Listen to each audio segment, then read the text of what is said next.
Hello friends, it's Klauds and I am back with another video. So today I am going to be giving you my review on The Girl from the Well series by Rin Chupeco. Oh my god. Okay, so here's the thing about me. I am a big scaredy cat. Like, I cannot do horror. Okay, I cannot do horror. I got scared watching Paranormal Activity.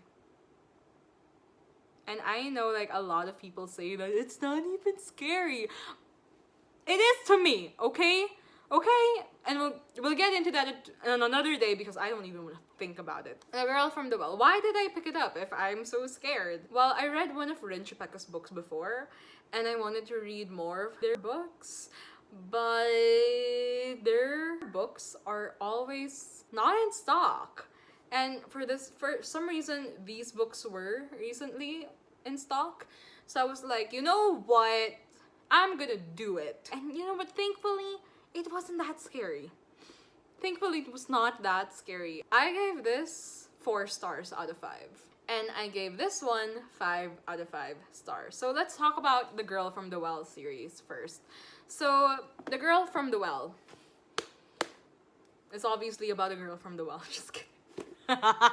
Okay, so The Girl from the Well, her name is Okiku, and she is our main narrator. And Okiku spends the entirety of the story following 2 people, Tarkin, otherwise known as Tark, and his cousin, Callie. So, first off, I really like the premise of the story. I like that we're seeing it from the point of view of a ghost.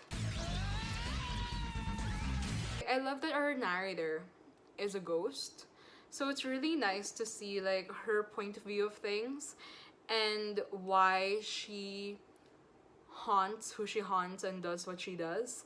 So it's really interesting, and she has such a tragic backstory that it makes sense. You know, like what happened to her that caused her to,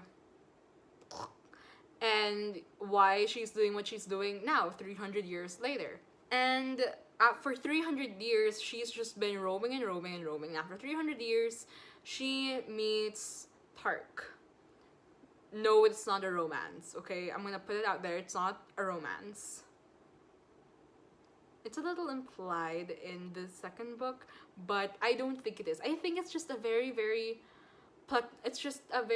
loving, platonic relationship. But do you think you could stop yelling to yourself like that? It's getting to be a disturbing habit. I'm sorry, Tezusa. I should stop complaining so much. How about you shut up? Oh no, I wasn't talking to you, Coach. She meets Tark, who has his own ghosts to deal with. And this book is basically all of them confront, like the main conflict is figuring out what's wrong with Tark and how to like help him. And Okiku's conflict as well is like finally coming to terms with the fact that she's dead.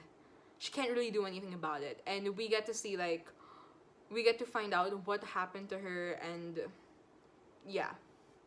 So with this book, if you know me, you know that I really prefer character-driven stories. And the characters here weren't really that fleshed out.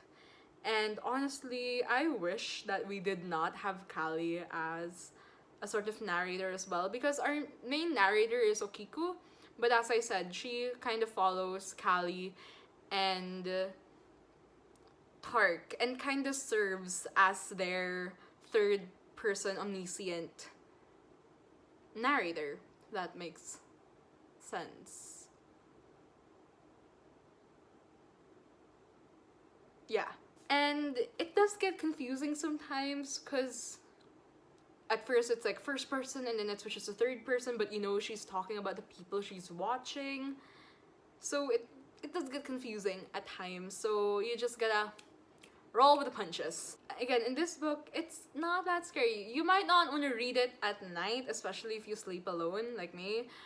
But again, if you're like super scared of horror books or anything related to the horror genre, I promise you, not that scary. And it helps that Okiku is not like a really, really scary ghost. Like, she's only really, really scary when she wants to be. I don't know a lot about Japanese culture and, you know, rituals and stuff like that, but I think Rin Chupeco did a lot of research on this. I don't think you can really think of this stuff on the spot, but yeah, I really do feel like they did a lot of research on it. Not only that, but I really don't want to know what are Rin Chupeco's favorite movies. I feel like movie night with them would be like really scary. I feel like they choose the stuff that inspired them to write this series. Anyway, the plot was really fun. I feel like it could have been longer. I feel like it could have gone through another round of editing and revision, and I wish that, again, that there was more to the characters. So yeah, that's the first book of the duology, The Girl from the Well. Now, the next book is The Suffering. And you know what? I kind of get why it's called The Suffering, but late joke, but suffer was not what I did while reading this book. I swear to you, this book is supposed to be a horror, but I swear, it is 50% comedy. I'm gonna tell you why. Because here, our main narrator is Okiku, the ghost, that died 300 years prior to the beginning of this story. Now, in this book, our narrator is Tark, who is like a snarky, sarcastic 17-year-old.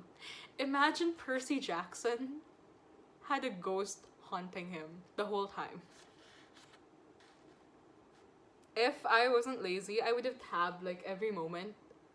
Like, I laughed. Like, can I just read this one portion of the book to you? It's not a spoiler, I swear. So like, at this point, Tark is like in a really dark place, physically, not like mentally, but he's in a really dark place and he thinks that there's something behind him, and there may or may not be. Anyway, so I'm just gonna read you that portion. Something scratches at the rock behind me. It's probably nothing.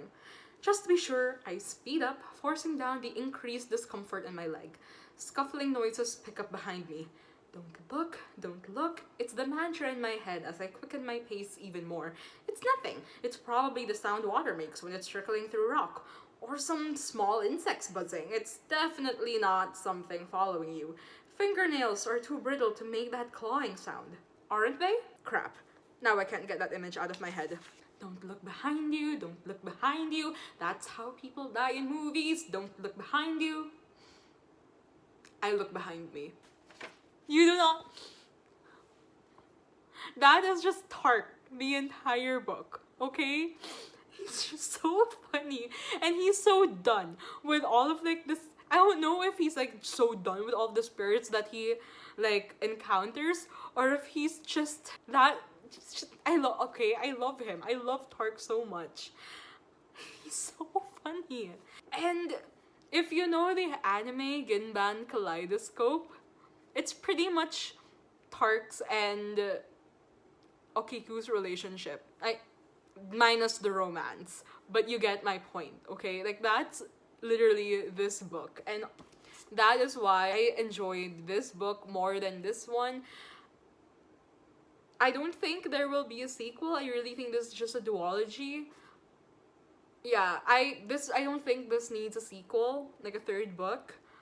But if Rin Chupeco ever does like find the inspiration to write a third book, as long as I get more Tark and Okiku, I don't care. I will open that third needless book with open arms, because I just love their relationship so much. And yeah. Oh, and also in this book, we barely get Callie, which I did not like in this book. Anyway, those are my thoughts on The Girl from the Well duology by Rin Chupeco. I hope you enjoyed this video. I hope this makes you want to read this series, or at least give it a chance. And And yeah, I hope you enjoyed this video. Please give it a like, leave a comment, subscribe, click on the bell icon, and yeah, I will see you in the next one. Bye!